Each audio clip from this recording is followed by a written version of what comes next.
Our speaker this afternoon is my colleague at Simon Fraser University, Dr. Rekha Krishnan. Professor Krishnan received her PhD from the University of Tilburg in the Netherlands and joined the Faculty of Business at Simon Fraser University in fall of 2006. Dr. Krishnan's presentation is based on her award-winning dissertation, When is Trust Abused and When Does It Matter? Taking a closer look at trust in alliance performance. Emphasize award-winning dissertation because, in fact, Dr. Krishnan's paper has won several competitions, including the Richard Farmer Best Dissertation Award of the AIB in 2007, the Blackwell Outstanding Dissertation Award by the BPS Division of the Academy of Management in 2007. Her dissertation was also among the finalists of the Gunnar Hedlund Best Dissertation Award in the European International Business Academy in 2006. Dr. Krishnan's presentation will be followed by a Q&A period. Rekha. Thank you for making it here to listen to what I have to say. And first of all, I should thank Rosalie and the David Lamb Center for giving me an opportunity to present my work before you. And I see the weather yesterday was so good that you expected it's going to be good today as well, but apparently it's going to be better in the afternoon than in the morning, so that's good news. So what is it about trust and alliances? This is actually one of the papers from my dissertation. And if time permits, I will also talk about extensions of this work that I'm currently working on, one of my current projects based on a different data set. Okay, so the thing about strategic alliances is that it is very peculiar in that firms that were previously independent allowed themselves to be mutually dependent on each other's actions. So owing to the complexity involved in alliances, prior research has emphasized that investing in relational aspects such as trust is equally germane to success as choosing the right partner or even structuring those alliances. So let me just go and focus on the key points before I put some of you to sleep. Okay, the key issue in this paper is the relationship between trust and alliance performance. It is much more complex than the simple main effect. As I said before, prior research actually emphasizes that trust cannot be taken for granted. It has to be consciously cultivated, and firms will have to invest in cultivating trust. So such investments involve costs in terms of communication, opportunities forgone, and resource committed. So it's very important to understand when to invest in trust, because it involves all these costs and it cannot be taken for granted, and you have to consciously cultivate it. So that leads to my research question. So when does trust matter to alliance performance? This study actually takes a step beyond the fairly non-critical acceptance of trust, which is the norm in prior research. So the thing about alliances is they're very different from firms in that they not only face uncertainty pertaining to environment like firms do, but they also face uncertainty pertaining to each other's behavior.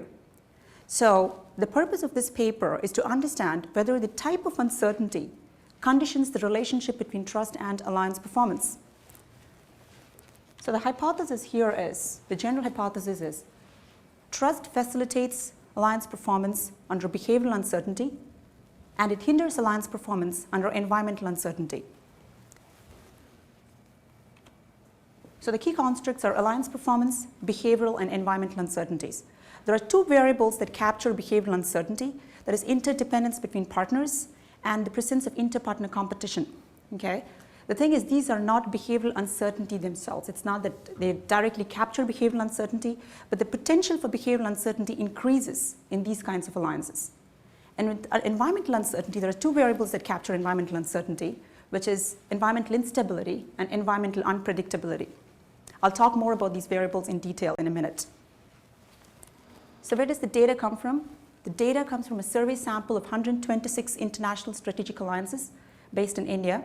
And the partners of these Indian firms come from around 21 different countries. So that sums up the key points. So what about prior research? Let's take a step backwards. To give you an idea of the importance of trust, let's say there is a failure of market performance, or the product fails. Partners can either attribute this failure to market forces, or they can attribute the failure to lack of commitment of other parties' distributors. So what does trust do under a situation like that? trust actually facilitates mutual understanding by allowing for the benefit of the doubt. So partners tend to focus more on improving performance rather than trying to be worried about each other's opportunistic behavior.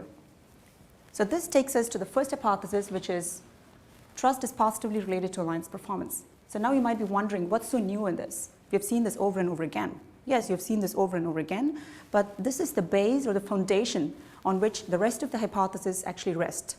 Okay? Now let's go to the contingent effects, the positive effects of trust. As I mentioned before, interdependence is one of the factors that capture behavioral uncertainty, or the potential for behavioral uncertainty increases when there is high interdependence in the alliance.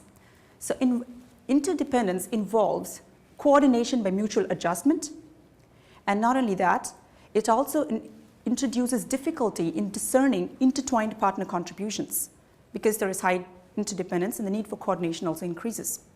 The problem with this is that it creates demands on decision making as well as communication efforts, and as a result of it, it also threatens open sharing of information.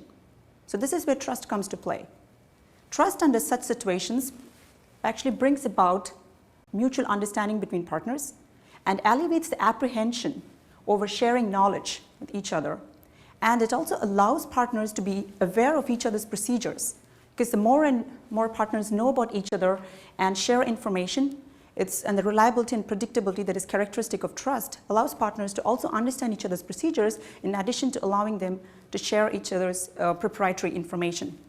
So as a result of that, I propose, the second hypothesis actually states that trust matters more to alliance performance under high interdependence than under low interdependence.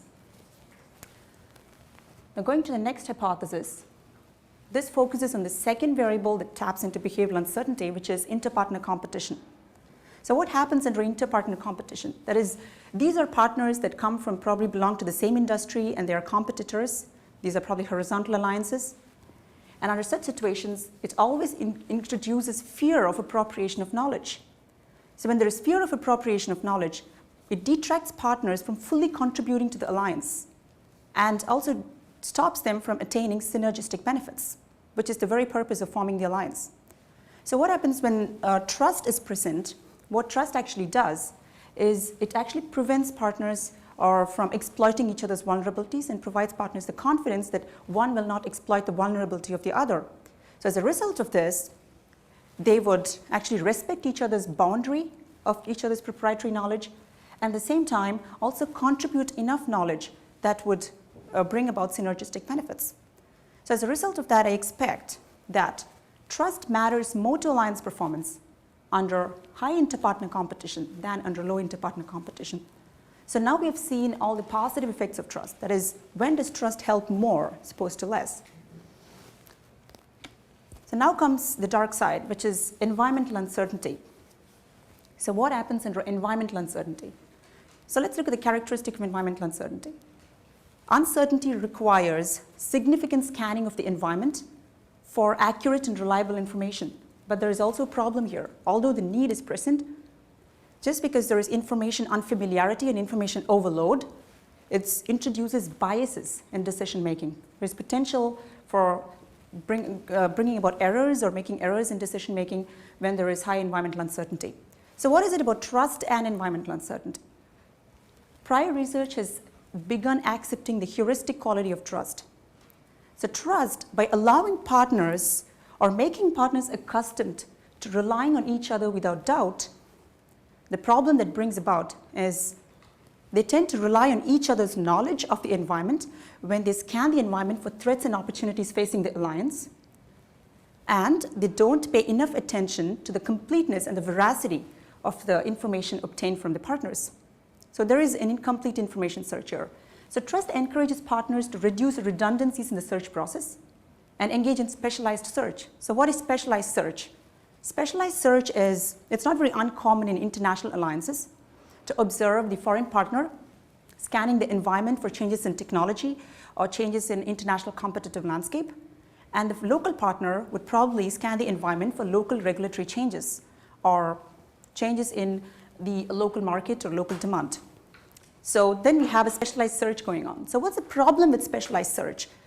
Specialized search reduces cross-fertilization of information. It also reduces variety in information. So it introduces biases in making sense of the environment and scanning the environment, in the sense that you don't actually completely scan the environment and rely on someone else to do the job, which might introduce biases. And due to these limited cognitive efforts, trust makes partners make suboptimal responses to the environment.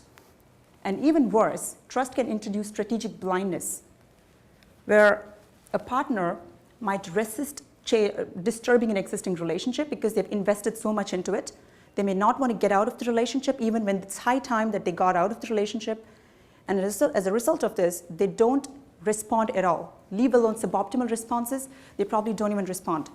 So the negative effects of trust under environmental uncertainty ranges from suboptimal responses to no response at all. So my final two hypotheses actually follow from this. The positive effect of interorganizational trust on alliance performance weakens under high environmental uncertainty than under low environmental uncertainty. So under environmental uncertainty, trust doesn't produce as much good effects as it's supposed to, right? So the thing is, with environmental unpredictability, when I actually ran the regression with 2 standard deviation above the mean, I found that the effect was actually reversing, in the sense that the positive effect of trust was turning negative instead of insignificant. So it was even worse. So the thing is, trust acts as a double-edged sword with a performance-enhancing potential that becomes active under behavioral uncertainty and a performance-hampering potential that becomes active under environmental uncertainty. So that sums up the hypothesis. Well, feel free to interrupt me if you have any questions or, okay. And now for the data. The data actually comes from, I actually initially came up with a sample of 700 international strategic alliances, and I sent out announcement cards asking managing directors to participate in the alliance, and subsequently I sent them the first wave of questionnaires followed by the second wave in 2 weeks. But there are certain interesting things that I would like to tell you or share. For Rosalie probably already heard this before, so I'm sorry for repeating it. But there are some interesting incidents that happened during the data collection, which I still remember. One thing is we need to attract, it's not like in certain countries, like at least in the Netherlands, was many of my colleagues would just print out a questionnaire and they would just send it off. It doesn't even look glossy, and they get like really high response rates, which is not the case in India. So you have to really lure them, seduce them into filling out questionnaires. So what did we do? We tried to come up with a little tea bag, okay, and a little note attached on it saying, it takes only 10 minutes to drink this cup of tea, and it's only going to take you as much time to fill this questionnaire. So why don't you enjoy a cup of tea and still like fill out the questionnaire? But the thing in India is, if you, at least it probably has changed now, but in 2001, it was very different in that you have the tea bag, okay, that's one thing, and then there is this little cover envelope that you insert the tea bag into, right? That's how you get a tea bag here. And then you pull out the tea bag from the envelope or little cover and then, use it. But in India, we only had like bulk tea bags where you just had the tea bag and that's it. There was no special envelope or cover to insert the tea bag. So we had to come up, like you can't actually put it just like that because it might look very unhygienic, right? So you might want to, we actually custom made some, like about 700 small envelopes and inserted manually each of them. We didn't have any research assistants. It was me and another PhD student who was a colleague of mine then. We were doing this data collection together. So it was like, it was almost like a secretary's work. You keep doing this over and over and over again, and finally you even feel like you're going to get a repetitive stress injury or something because you've been doing it all day without anybody helping you. And finally, all of this resulted in about, okay, this was the detail, about 18% response rate. But then this 18% did not come just from the, just from mailing out the questionnaires. We had to just, for the second half of it, we had to go door to door, asking managers to fill out the questionnaires, like really pester them and all that. And some managers in the process also thought like, my friend and me, we were courier boys or something, There was a security guard who told us like, oh, you can drop the courier down here and leave or something like that. So, but anyway, Finally, after all this, we had 18% response rate, and the respondent profile were mostly top management. We had about the CEO, 80%, 80 respondents were CEOs, and the vice presidents and managing directors were 30, and the rest were full-time directors. And most of them were with the firm for quite a number of years, and the partners were spread over 21 different countries. Okay.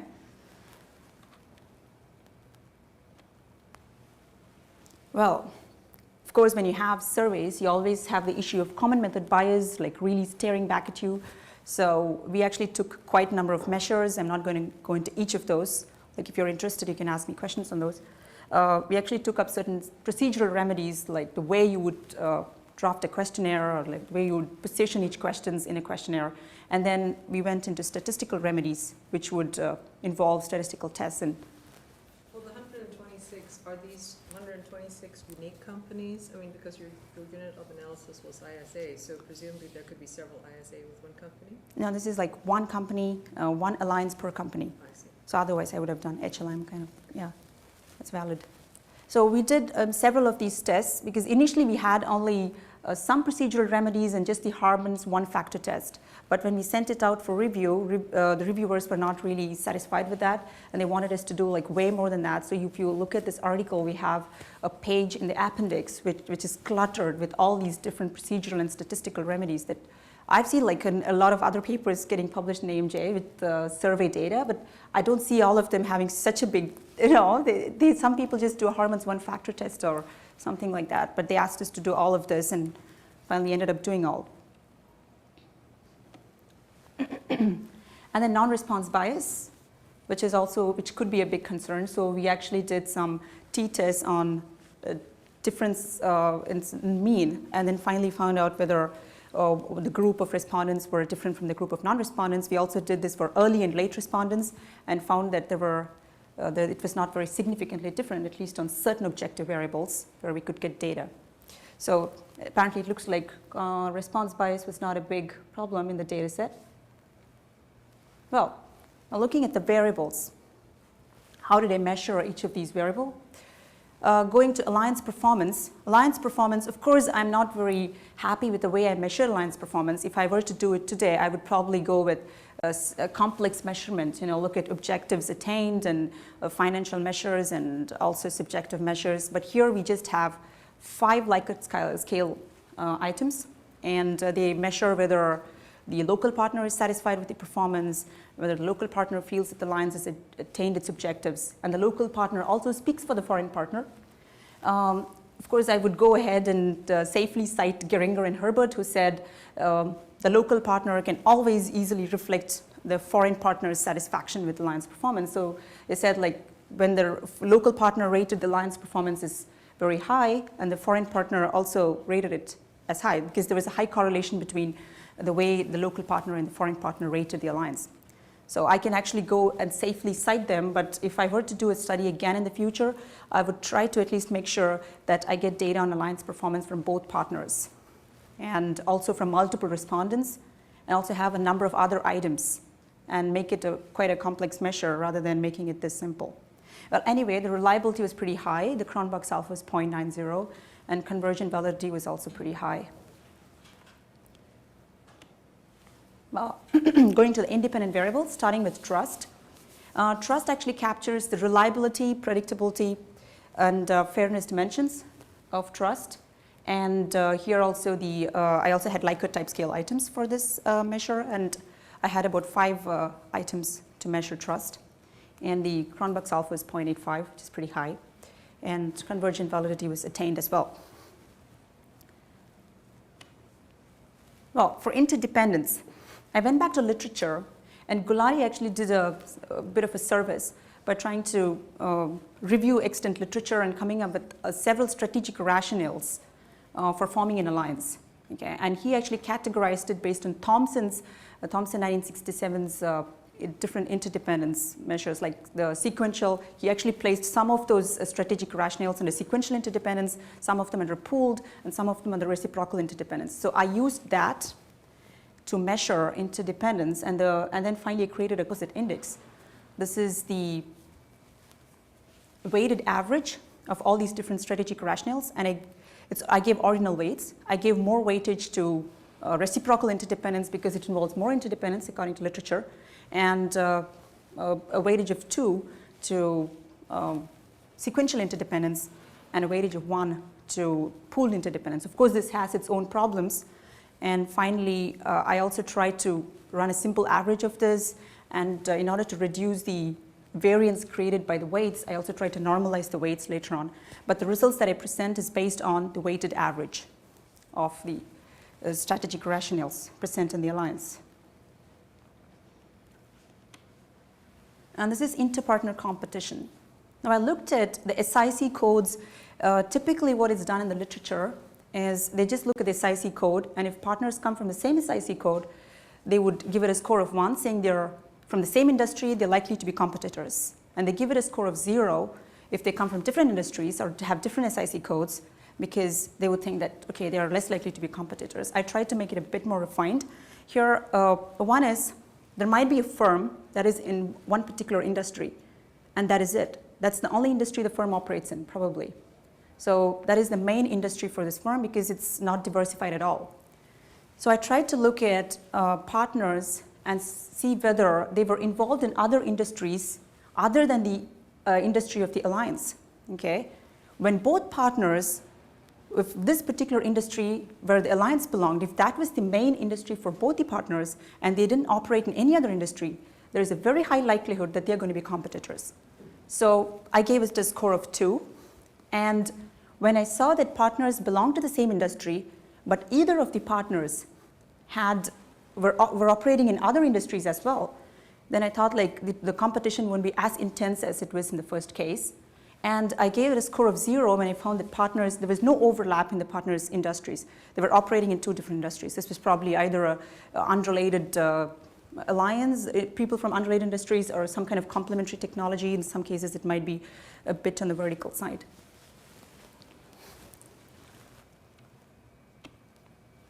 Okay, this is for environmental instability and environmental unpredictability. This was a bit safer because I could use what was available in prior research. As for environmental instability, I basically took industry sales for 4 years, data on industry sales for 4 years, that is prior to the survey, before 2001, okay? And then I regressed industry sales on year, all right, for those 4 years.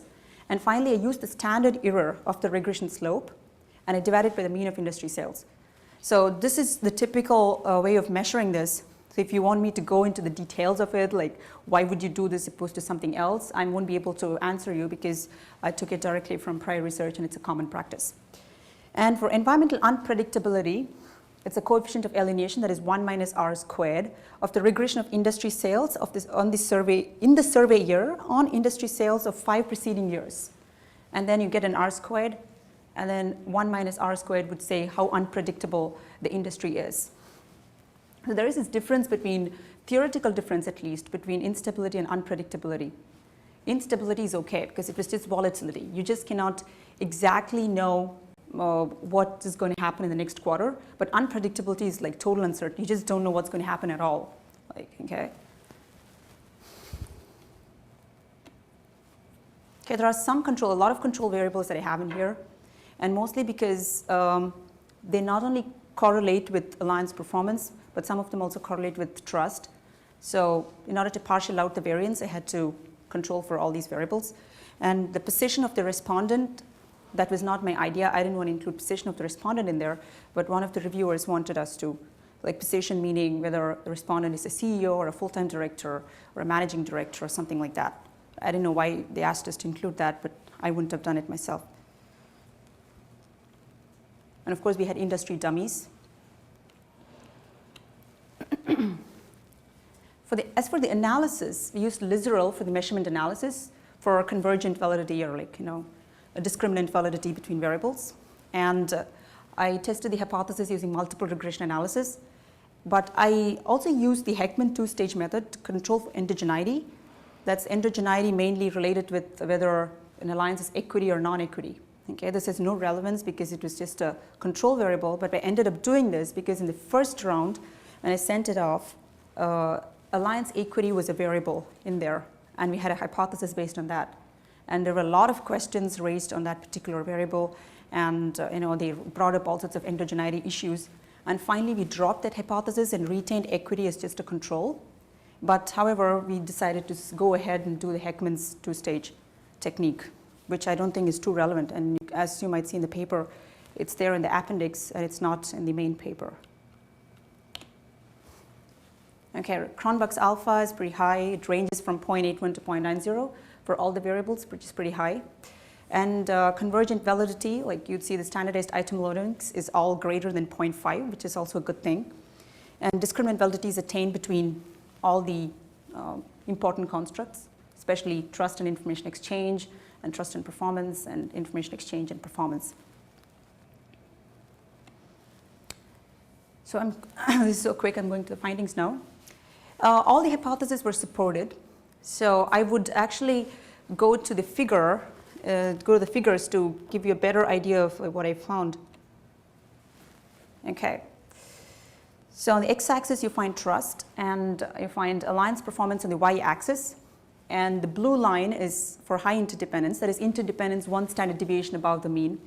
And with low interdependence, which is the red line, which is interdependence one standard deviation below the mean. And as you find here, you could see that all these numbers down there is 0 is at the mean, and you could see like it's basically all of these are mean-centered. So you should interpret it based on whether it's one standard deviation above the mean or below the mean. So what this essentially says is trust actually matters more under high interdependence, as you see the blue line going up above the red line when trust increases. So trust matters more to alliance performance under high interdependence than under low interdependence. Same goes for interpartner competition, which is another variable that taps into behavioral uncertainty. And we found that trust matters more to alliance performance under high competition than under low competition. The trend actually reverses for environmental instability and environmental unpredictability. We found that on the x-axis we have trust again, and alliance performance on the y-axis. And as you see here, low instability is the red line here, which is above the blue line. We find that trust increases. The positive effect of trust, that is the positive effect of trust in alliance performance, reduces when instability is high. Okay, it weakens. And the same goes with unpredictability. Trust matters less to alliance performance under high unpredictability than low unpredictability. Okay, now going to implications for research and practice. Like if you think of trust, like, for the first 30 seconds, what comes to your mind? It's either that trust is really good, okay, it's only going to, let's not talk about broken trust, okay, it's a totally different line of research, but trust is actually going to do you good. That's one thing. And the second thing is it's taken for granted, right? When people form an alliance, partners actually invest a lot of effort into writing contracts and structuring the alliance, and they think less about trust. They think trust will come along the way, but that's not true. Trust cannot be taken for granted. It's just not there. It involves costs, that's one thing, and it does not always help. It's not always something that brings goodies. So trust hurts, and when trust hurts, it hurts really bad. So it's important to also probe more into the limits of trust and more into the dark side of trust. So I'm pursuing another research. It's based on buyer-supply relationships in the US, in the automotive industry. And what we find in this is we look at the effect of technology transfer on supplier's performance. That is, whether the supplier benefits from the technology transfer in terms of reducing lead time, or what I would rather say that whether the technology transfer helps the technology transfer from the buyer to the seller, I mean the supplier, actually helps the supplier, okay, in terms of replicating it or implementing it properly. And what I find is technology transfer actually helps. It really helps. But under trust, technology transfer has a negative effect on supplier's performance. That's mainly because technology transfer, when it involves tacit knowledge, right? So tacit knowledge actually brings about some kind of uncertainty or ambiguity. And partners don't really verify the information properly. They just take the technology down there and start implementing it. But that's not really the case, so it hurts. When I said technology transfer hurts in the presence of trust, but interestingly, we also have some prescriptive implications in this study. We find that when there is a long history of cooperation between partners, that is, with buyer-supply relationships, duration is very different. It has a totally different meaning because they probably do business repeatedly. It has the effect of prior ties, okay? So they probably have routines when they have a long history of cooperation. So this long history of cooperation where they have routines and they understand each other's procedures, this compensates for the negative effect of trust. So there is a three-way interaction here. So trust hurts, but there are certain things that can actually compensate for the negative effects of trust. So that is a study that I'm currently working on. We have the findings, but we still have to write it up and all that. So thanks for your attention, and if you have any questions. I have a question. Yeah, sure. Walk me through the logical relationship on the negative effect of trust. Mm-hmm. Just because my question has to do with intermediate variables, unmeasured intermediate variables. So you think it can be spurious kind of thing, or? I don't know. Yeah. Just walk me through the logic of it. Uh-huh, Obviously, it's a wonderful study. It won lots of awards, right? So but I'm wondering about some possible intermediate effects. So trust, defined as?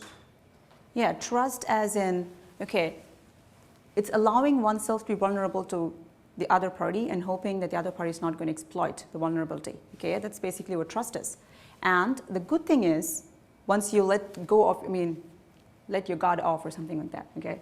When you let yourself be vulnerable to the other party, of course it helps under behavioral uncertainty because, okay, I'll just bring that and then compare. What happens under behavioral uncertainty is you end up sharing more information, okay? It tends to be more productive because if you're collaborating and if you're not sharing information, if you're not coming up with something that helps the collaboration, it's not going to work out finally. Because when there are co-authors and they write a paper and they don't tell each other what their real proprietary knowledge is, and of course they're not going to end up publishing that paper because they're hiding a lot of information. So when you trust, you probably put in more into the alliance and talk about it. That is the good side, okay, with behavioral uncertainty. But the same thing actually hurts under environmental uncertainty, because under environmental uncertainty, you need to have open your ears and really scan for accurate and reliable information, okay, and make the right decisions. But when you rely on someone else to make those decisions for you, that is, there is research that shows that trust actually encourages partners to go for specialized search, okay? They just reduce redundancies in the search process and take it as a heuristic. They think like, okay, I trust you, like you probably know it better, okay? So when you do that, you put in less effort into understanding what's in there, okay? You probably don't see whether it's complete, it's verified, and then people tend to make mistakes. So it's always good to have a second opinion when there is environmental uncertainty because there's so much of information overload, information familiarity. So that trust actually reduces that, and it introduces cognitive biases. And I've also found that is one case. Okay, so, yeah. But if I understand it correctly, there's no measure of environmental search, cognitive biases. Yeah. No, there is no, of course there is no measure. Right. So what we have is trust. And then environmental uncertainty. And performance. But your logic suggests that there are a number of intermediate variables, unmeasured intermediate variables in the study. Yeah, exactly. In particular, in this case, it would be, okay, we trust each other, you know a lot, I think you know a lot, so I'm not going to bother doing this very general environmental scanning kind of stuff that I ought to be doing if I want to be successful. So what we don't have in this particular case is a measure of that activity. Yes, the mechanism. The mechanism of the logical connection between trust and this outcome. The thing is, like, what we don't know, at least we don't have data on, is does trust make you do all these things? Okay, we are assuming. We are going by theory and say, like, okay, I'm just trying to help a whole raft of PhD students that are going to follow on behind you on this study, because there's a study that says, how do we, why? Okay, we have this wonderful result. Well, we find that trust can be bad, which is an exciting thing, which is why it won some prizes, right? Because people thought trust is good, right? But we say, oh, hey, trust can be a bad thing. Oh, how can trust be a bad thing? Yeah. Well, here's how it can be a bad thing. Yeah. So we know, which is a very cool finding, right? This is very cool to find out. Trust is not always good. Yeah. But what's the next step to me, for me, the next step is there's an unmeasured intermediate effect. There's a logical relationship Yeah. that you suggest is occurring here, Yeah. but that you don't test. No, I don't test. But then at least what I can say But is... we ought to get, somebody ought to be testing it. Yeah. Oh, that someone can do that, but what I can at least say is you have a number of studies that actually shows that trust makes you lazy. Okay, at least 3 studies that I know. Like the one in the new study that I'm doing, like, when you have some sort of uncertainty, ambiguity, trust always makes you lazy. I'm buying the logic. Yeah, I'm not trouble with the logic at all. But then, yeah, it would be good to do something. Wouldn't it? Yeah, sure. Yeah. No, I'm just saying, wouldn't it? Yeah, It seems sure. to me that because, I spend part of my life trying to help students figure out what to write their dissertation on, right? There's one. Right there, right, is that, okay, trust can be bad. Pardon? That shouldn't be your role. Pardon? That shouldn't be your role as the supervisor. You can help people narrow and define what their topics are, but students really should choose the topic that they enjoy working on. Well, I know, but here's one just laying out there, just laying out there crying, saying, study me. And even, I don't want to dominate question period here, but even on the other side, even on the positive effect of trust, right, you also have, seems to me, an intermediate mechanism untested in your study, right? Don't you? Because trust is good when Behavioral uncertainty. where we have lots of behavioral uncertainty, Yeah. right? Why is that? Why is trust good? Because you probably let yourself be vulnerable. You end up being, more open. You don't actually hide things, and you don't try to try to go and appropriate someone else's know-how. So that helps you cooperate better and focus your Cooperation. energies. Yeah. So we have yet another unmeasured intermediate mechanism on that side, which would be level of cooperation. It's just a thought. Yeah.